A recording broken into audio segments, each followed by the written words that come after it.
Hello hello everyone, this is Amit. और आज हम कुछ तो क्वेरी लैंग्वेज के बारे में सीखेंगे। ठीक है, कुछ तो क्वेरी लैंग्वेज। सो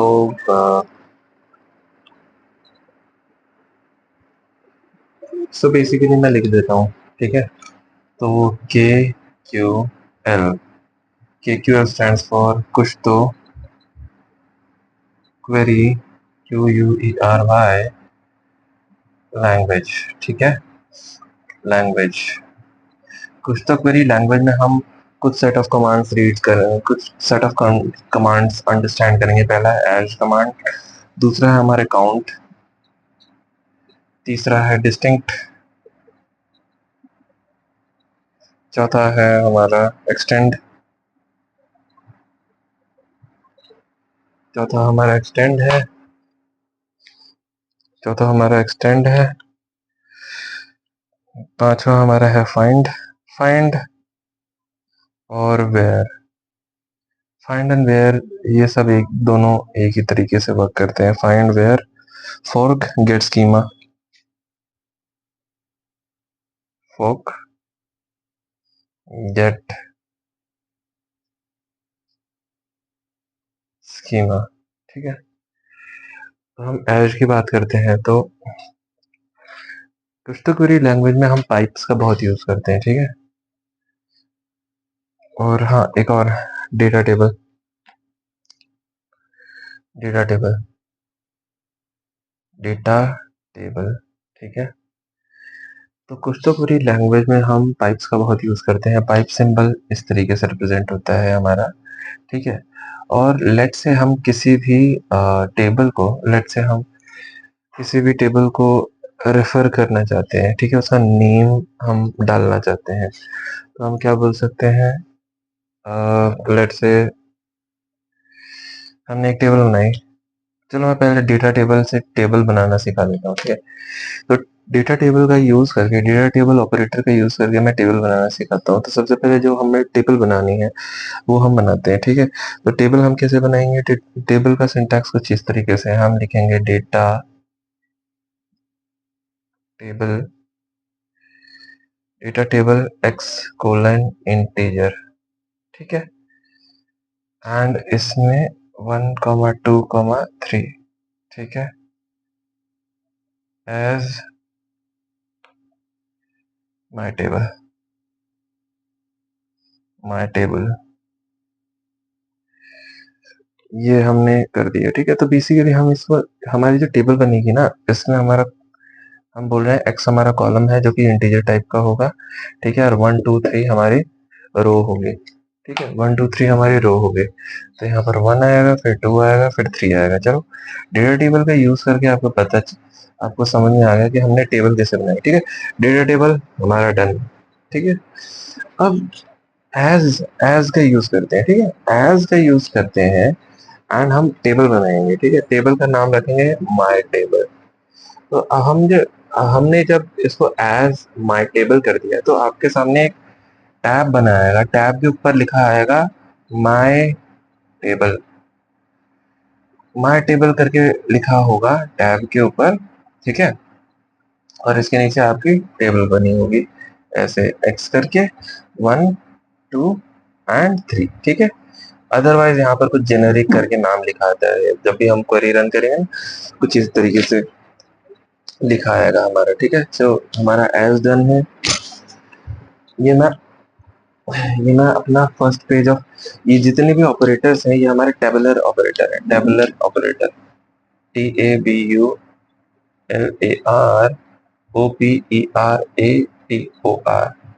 ये जितने भी सारे हमारे हैं, ये सारे हमारे टेबुलर ऑपरेटर्स हैं। ठीक है, तो हमने इन सबको हटा दिया। ठीक है, रिमूव कर दिया।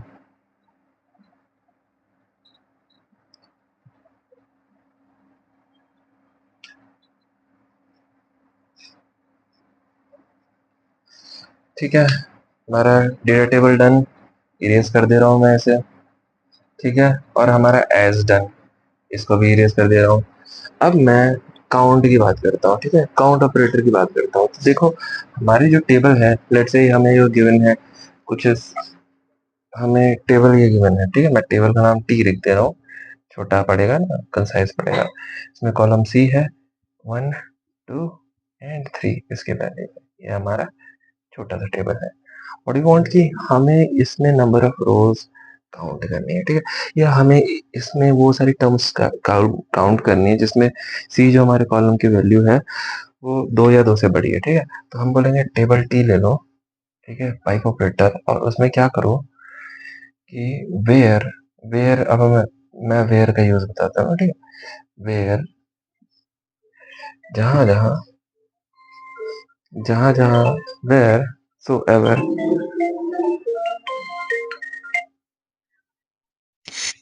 हम बोलेंगे कि वेयर सी अगर हमारा ग्रेटर है, जहां जहां पर भी हमारा टी ले लो, टी ले लो, जहां पर भी हमारा वेयर टी ले लो, ठीक है, और जहां पर भी हमारा जो सी कॉलम है वो ग्रेटर देन इक्वल्स टू 2 होगा, 2 या 2 से बड़ा होगा, ठीक है, उसको उसका काउंट लिख लो, उसका काउंट लिख लो, उसका काउंट हमें पता करना है, ठीक है। ये चीज है, मैंने बोला टी टेबल को लो, ठीक है, सी कॉलम को लो, सी कॉलम के अंदर 2 या 2 से बड़ा वैल्यू होनी चाहिए, एंड इसका काउंट हमें पता करके दो, ठीक है। तो ये क्या रो वाइज देखेगा भाई, जो हमारा सी कॉलम है इसमें जो हमारी एक वैल्यू है 1, ठीक है, देखिएगा क्या ये 2 से बड़ी है, 2 या 2 से बड़ी है, नहीं, ये देखेगा अरे क्या ये 2 या 2 से बड़ी है, यस यस यस, अब देखिए यस, तो इसको 1 काउंट करेगा, 2 या 2 से बड़ी है, यस ऑब्वियसली यस, ठीक है। तो ये 2 या 2 से बड़ी है, 2 या 2 से बड़ी है, तो ऑब्वियसली इसका जो आंसर आएगा वो 2 आएगा, ऐसा करेगा, ठीक है। तो समझिए काउंट ऑपरेटर भी हमारा finish, finish count operator. Distinct की बात करते हैं, ठीक है। अब डिस्टिंक्ट की बात करते हैं, डिस्टिंक्ट हम बोलेंगे कि अब ये हमारे इंटीजर्स की बने, ठीक है, मान लो एक और इंटीजर की बने, मैं इसमें एक और इंटीजर ऐड कर दे रहा हूँ, है ना,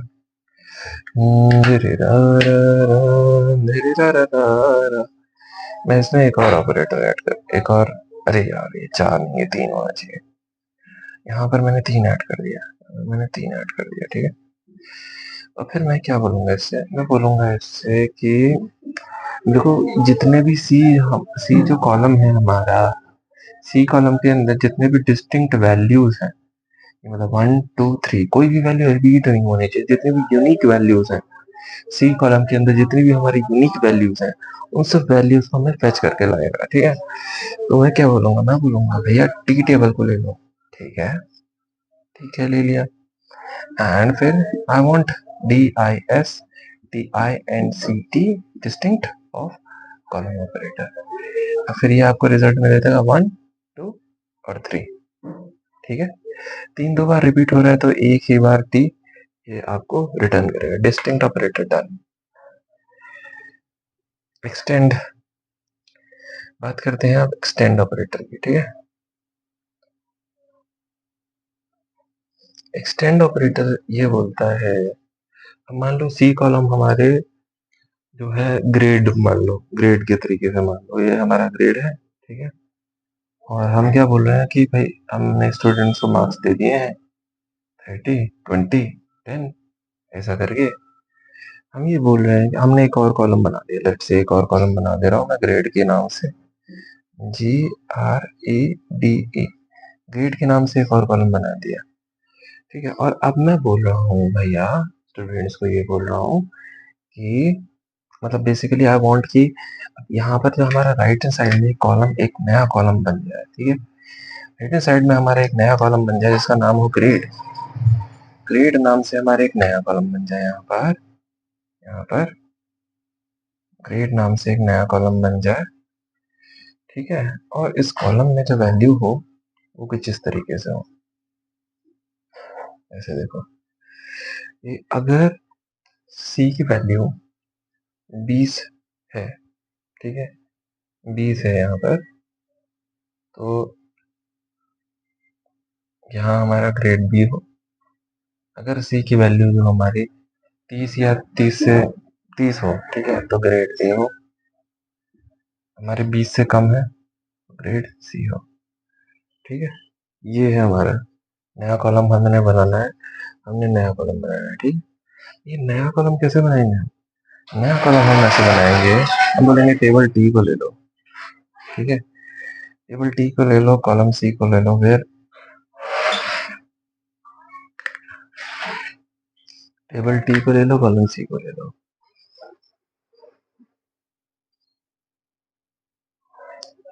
ठीक है, हम बोलेंगे इससे टेबल टी को ले लो और कॉलम सी को ले लो, और इसमें हम केस ऑपरेटर का यूज करेंगे। ठीक है, केस ऑपरेटर का यूज करेंगे। तो केस ऑपरेटर में क्या करता है कि हम बोलते हैं एक्सटेंड करो, एक्सटेंड करो ग्रेड, ग्रेड के नाम से एक नया कॉलम बनाओ। एक्सटेंड ग्रेड के नाम से एक नया कॉलम बनाओ, केस इसमें डाल दो। बड़े ध्यान से देखना इसको, ठीक है, बड़े ध्यान से देखना बेटा।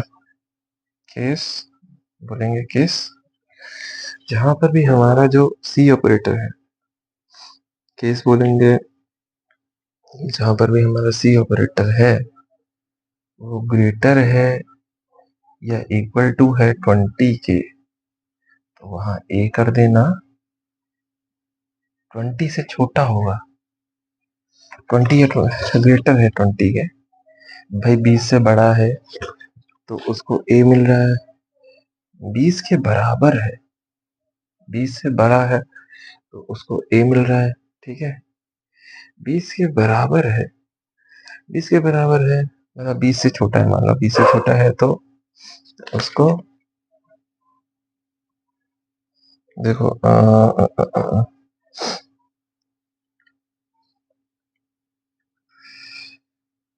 ठीक है, अब ऐसे समझ लो सी अगर हमारा जो है 10 से बड़ा है, जो कॉलम सी, सॉरी यार, ठीक है, कॉलम सी हमारा अगर 10 या 10 से बड़ा है तो वो बी की कैटेगरी में है। हमारा 10 से बड़ा है तो बी की कैटेगरी में आया है ना। सो बेसिकली हमारे 20 से छोट 20 के बराबर है, ठीक है, 20 के इक्वल से। व्हाट डू यू वांट कि अगर 21 होता, 21 या 21 से 30 टू 21 के बीच में आता तो हमारा ए है ये। 30 टू 21 के बीच में आता तो हमारा ए होता है। बट अब हमें क्या करना है, हमें बोलना है कि इस वाले लाइक इस वाली कैटेगरी में हम बोलेंगे कि क्या ये हमारा 20 से 11 के बीच में आ रहा है क्या। So basically greater than 10। ठीक है, अगर ये 10 से बड़ा होगा तो हमें बी कर देना है, एल्स वाइज हमें सी करना है, ऐसा नहीं। ठीक है, समझे। बड़ा सा लिख देता हूँ, बड़ा सा क्यों लिखूं, इसको इरेज कर दे रहा हूँ सर। हम बोलेंगे कि भाई अगर सी हमारा 20 से बड़ा है तो ए मिलेगा, सी हमारा 10 से बड़ा है, ठीक है, सी हमारा कॉलम सी हमारा यहाँ 20 से बड़ा है तो हमें ए मिलेगा। कॉलम सी हमारा अगर 10 से बड़ा है तो हमें बी मिलेगा। लेकिन कॉलम सी अगर हमारा बी से बराबर है, 10 से बराबर है, हमें सी मिल जाएगा। ठीक है, सिंपल सी बात है, 20 से बड़ा ए, ठीक है, 10 से बड़ा है बी, 10 के बराबर है या 10 से छोटा है तो सी। सिंपल। एक और बार मैं लिख के दे देता हूँ, 30 से बड़ा, 30 या 30 से बड़ा, और फिर यार 30 है यहाँ पर तो 30 हमारा 20 से बड़ा, ठीक है, 20 जो हमारा है 10 से बड़ा, यहाँ पर हमारा बी, यहाँ पर हमारा ए, 10 या 10 से बड़ा तो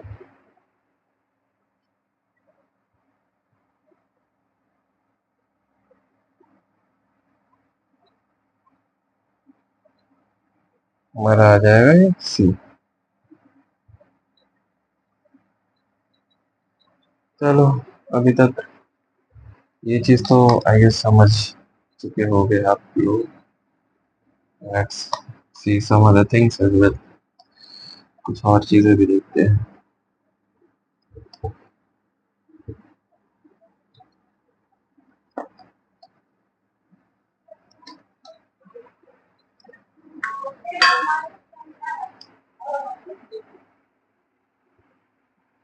एक्सटेंड हो गया था fork fork operator and get schema.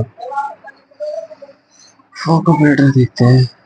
Fork operator क्या करता है, दो डिफरेंट कमांड्स को एक साथ एग्जीक्यूट कर सकता है। तो अगर हम टेबल टी को लेंगे एंड हम बोलेंगे कि फोर्क करो जहां वेयर सिटी मान लो कॉलम है इज इक्वल्स दिल्ली है,